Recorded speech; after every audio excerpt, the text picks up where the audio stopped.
Today's Gĩkũyũ saying is mũrĩa na gĩciko, ndoĩ mũrĩa na kaara ni ahĩaga.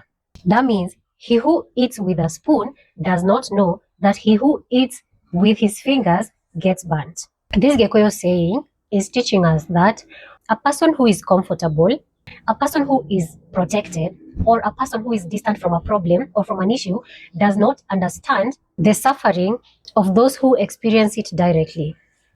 So someone who is not facing a hardship will not appreciate how difficult it is for someone who is facing it. For example, we've had many cases of kids being kidnapped, but you find that those in power know that their kids are protected, or they have found ways to protect their kids. So they are quiet because they don't understand the feeling of this mother who has lost a child.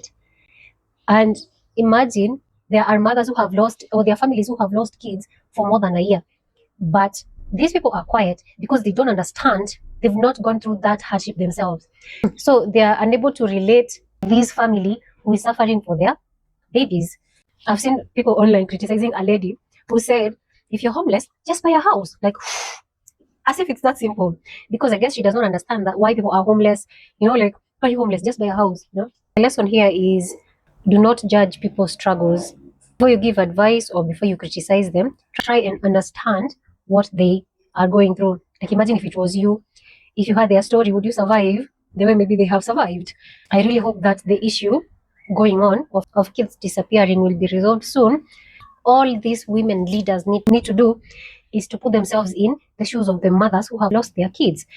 Like, if you're a mother, because I'm a mother, put yourself in someone else's shoes or in another mother's shoes and think, what if this was my son? What if this was my daughter? What if this happened to my own babies? How would I feel?